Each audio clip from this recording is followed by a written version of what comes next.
Hey, fellow rockers and audio heads.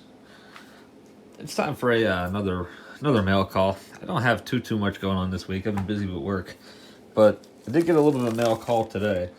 First off, I don't know if I went over this yet. I've been not so much collecting all of his work, but he recently got into. I'm like 30 years too late, almost 40 years too. Actually, needs a new felt pad. There it is in the bottom of the thing. Yet cool. So I can just put a dab of glue and fix it. Excellent.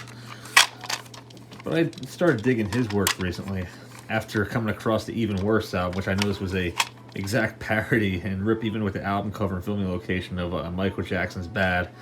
I thought it was comical, so I ended up buying his first 5 albums on a cassette. Obviously, Even Worse was first, and these ones here I picked up. This is 1980s ones. I just had an interest in like the early stuff. Then maybe once I dig into these, if I really find it's something I picture myself really getting into, then I'll get the 90s and so on. The one on this one's the one that really stands out. I Lost in Jeopardy.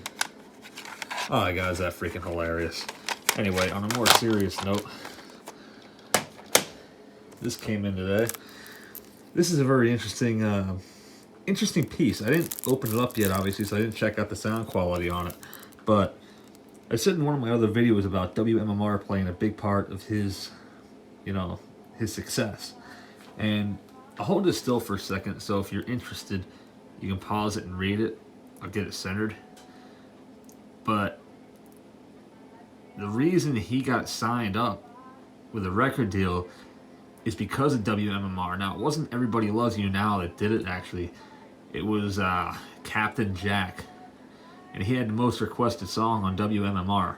And they had to find that. They were tracking him down to find out who he was. And shortly after that, he got signed to Columbia Records. I'm notorious for keeping all the stickers and putting them on the case just for nostalgic reasons. My grandma got me this, years and years ago. So I'm going to use this to open up the disc. Because there's no grip. It's actually more or less for the top parts than anything. So I don't want to damage that sticker because I plan on putting it on. Okay, get the sticker safe. Excellent.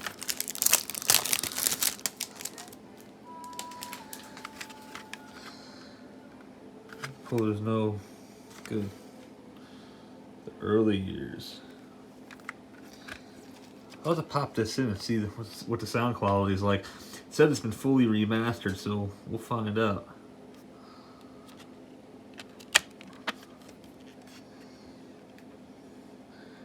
Pretty long, probably about at least an hour. You can tell by where the information heads toward the top. Cool. Now if you look at the track listing here, I feel a sneeze coming, so I apologize in advance if I do.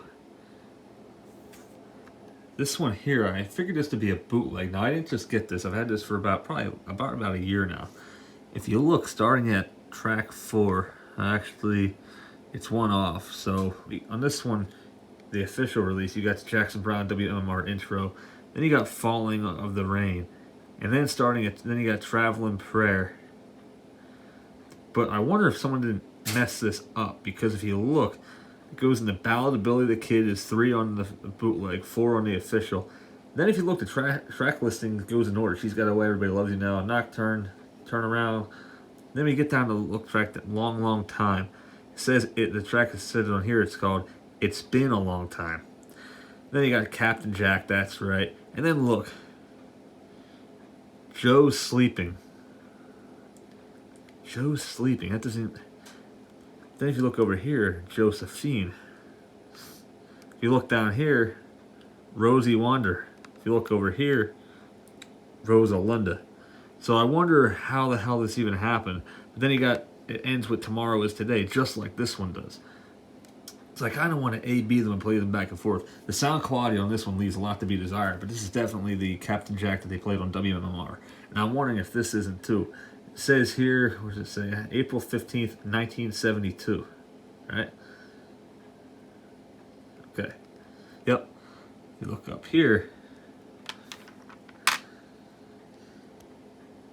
April 15th, 1972, Sigma Studios. If you look on the spine of the CD, they spelled Sigma wrong. So I wonder if you didn't have somebody reading off a cursive sheet or somebody that didn't really know exactly what they were talking about making this one. But I have more faith in this one here than I do this one. So I'm going to go on a limb and say this is the one that's more accurate. And I'm sure it sounds better too. Hopefully. If you look here, you can tell this kind of looks like a burnt CD, but the length looks pretty similar. Now, in all fairness, I did not play this CD all the way through yet. I skipped around and checked it out. It's one of the things I've been meaning to get back to, but haven't. Put that off to the side for now. And it also came... No, that was from the other one. This one came from England, actually. I love when they do that, because I want to do it. This is today's date. January 18th, 22. And I will have that in this CD forever. I'm going to try to break it and mess it up getting it out. For now, I'm just going to tuck it in here like so. I always do that. Ooh, here's another one. Oh, this one actually has a... I actually didn't know this was sealed when I bought it. I didn't know that until it came in the mail. I opened it up in the package, you know. This is interesting because I always like when they do that. When they write me a personalized letter, whenever they do that, I always make sure I go above and beyond and give them a good, less generic feedback rating when I type in the description. So yeah, if you want to check out their store. It's funny because I use these pens too. This is definitely... I've been using these pens for years. This is definitely one of these freaking pilots. I got the same set because my favorite color is green. I use a green all the time. So I thought that was pretty cool. This looks like something I would actually write, minus the fact that I haven't wrote in cursive since I was in elementary school. It was never something I really was interested enough to take up in. This is another collection of early hits. Now, I got the other one too.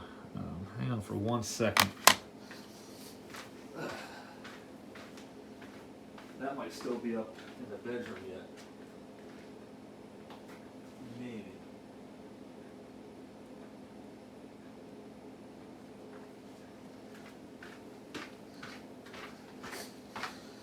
Yeah, I got the volume 1, which is basically some of these tracks too, but a lot of the ones from Billy Joel's Cold Spring Harbor album. This ain't even, this is just floating in there. Hopefully it played. Yeah, that's an official one. That looks good. Because there's two sets. There's two sets of early years, volume 1 and 2, and they're both different. So, not really sure what one to take literally. I'm going to leave this note in here because I think that's awesome. I love when they do that. But yeah, this is a lot of music by the Hassles, the Hour of the Wolf album. Don't judge me too hard on this. I got it for dirt cheap, and I had this exact thing when I was a little kid. I don't think I'll use it now, but like I said, for the price to have it in a pile, just to, you know, I'm browsing through my CD collection, it gives me a little smile or smirk on the inside. It was worth the $4 I paid for it. And don't judge me too hard on this one either, but this is freaking funny. Bob and Tom did a parody of Kokomo by the Beach Boys, and it's track 1. And it is freaking hysterical. Like, that's the first time I heard this was one of the times I've laughed the hardest in my life. That's a double disc, so I'll have to check it out one of these days and see what the rest of the CD's like. See if there's anything else that's even half as remotely as funny as that. I don't want to break this case. It feels like it's jamming up a little bit, so I'm not going to force it. But yeah, that's what I've been up to lately. Like I said, nothing excessive, nothing too much, but just some acquisitions to the pile, to the ever-growing arsenal, library, whatever you want to call it. In any event, thank you for watching. Hopefully you got some kind of entertainment out of some of these artifacts, so to speak. Thank you for watching, and have a good day, night, week, whatever it is, wherever you are. Peace out. Until the next one.